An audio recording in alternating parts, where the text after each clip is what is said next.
So over the last decade, we've seen more and more off-road bikes explicitly built for drop bars. And while gravel might be the first genre that comes to mind, there's another category that's even more popular among bike packers, where big tire volume reigns supreme. So in our latest video, we dive into what makes a drop bar mountain bike, explore the history of this niche, and highlight some of the top options available. Let's get into it.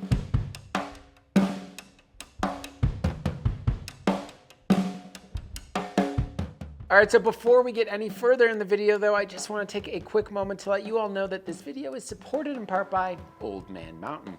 Rather than trying to clamp to round or tapered forks, just hoping your cages don't slip or spin, the Old Man Mountain axle pack makes it impossible to move. Have a carbon fork without mounts? Perfect. A suspension fork? Perfect. How about an older aluminum bike? They've got you covered. If you have a through axle fork, you can use their fit kits to mount their axle packs too. So to learn a little bit more about their newly launched product, hit the card in the top right corner or also follow the link in the description below. Okay, so drop bar mountain bikes, monster cross bikes, adventure gravel bikes, really whatever you want to call them, have some history that needs some explanation before we dive into what they are today. While it is hard to kind of pinpoint the exact moment when drop bars started being used on bigger volume tired bikes, in chapter 12 of Frank Berto's book, The Birth of Dirt, he mentions that Jacques-Gilles Laval's 1891 Paris-Brest-Paris racing bike, which raced over messed up dirt roads, was equipped with drop bars and fat tires. But let's fast forward nearly a century to, I'd say, more modern times. And it seems like the use of dirt drops was a byproduct of experimentation in the 1980s as an innovative approach to off-road cycling. Pioneers like Charlie Cunningham and Steve Potts were certainly instrumental in developing and popularizing dirt drop bars, creating models specifically designed for the unique demands of off-road riding. Early adopters, including Cunningham and Jackie Phelan, and eventually John Tomac, all embraced dirt drops for their versatility and ergonomic benefits, allowing for more hand positions and better aerodynamics on mixed terrain. The concept gained traction as riders really appreciated the different approach to control and comfort on long, varied trails. This style of riding ultimately gained a niche but very devoted following, so much so that Specialized introduced the Rock Combo, which I believe was the first production mountain bike with drop bars. Around that same time, WTB, or Wilderness Trail Bikes, launched the Dirt Drop handlebar, further fueling the trend. So over the following years, folks like Mike Varley, a bike industry lifer and current owner of Black Mountain Cycles, started experimenting with drops as he worked at Pacific Coast Cycles in Carlsbad, where the owner, Chuck Hofer, was really into them. But what really kind of pushed Mike over the edge was when someone in Crested Butte in 1988 let him borrow a drop bar Steve Potts bike. He mentions, "I was able to really appreciate the great control and comfort of drop bars on a mountain bike. The Potts was a metallic, dusty rose pink. It was one of the most memorable bikes I have ridden," end quote. There were obviously many more of these kind of experiences as this period saw cyclists seeking bikes capable of handling mixed terrain comfortably over long distances, and this, alongside with more production of handlebars, helped create a trend.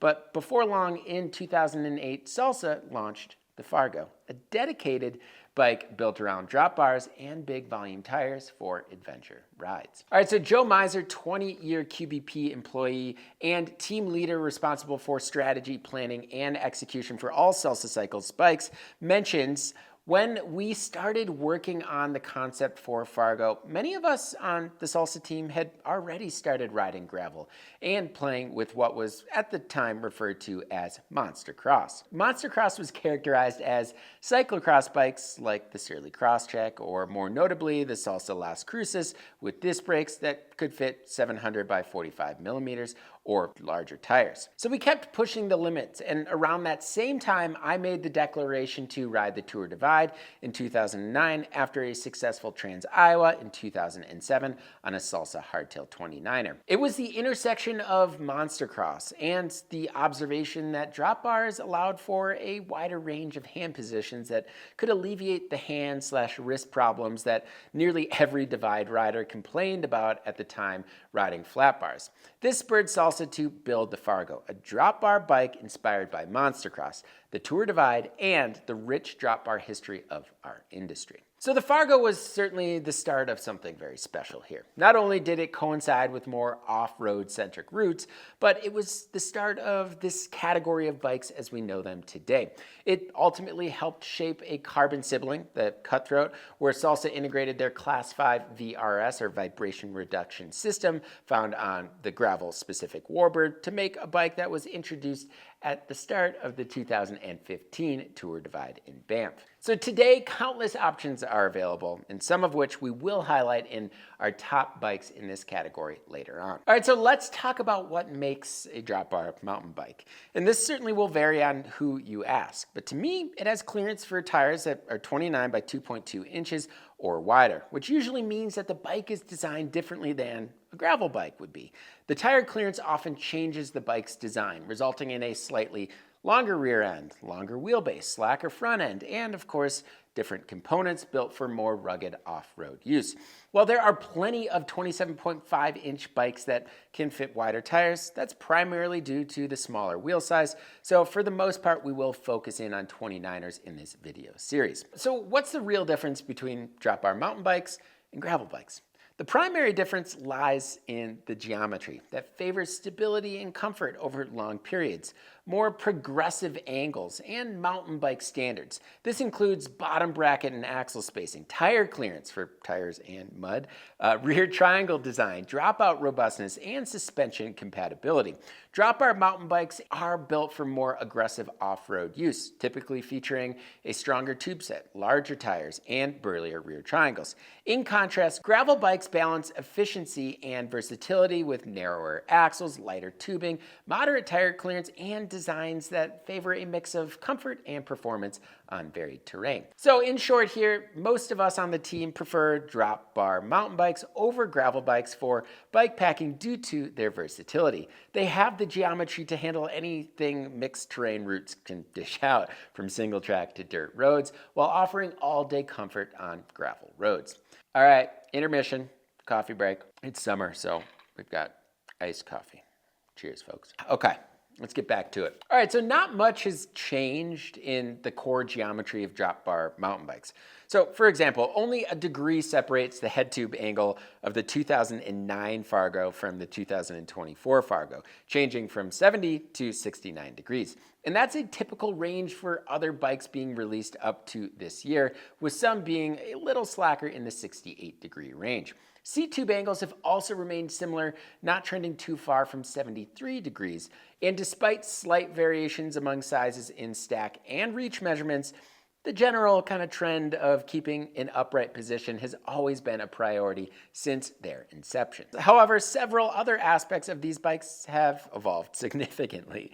Frame designers have learned how to fit wider tires into a shorter rear end thanks to new axle standards and bottom bracket designs. The 2009 Fargo had a longer wheelbase due to its 460 millimeter chainstay, whereas today's Fargo comes with a 445 millimeter chainstay.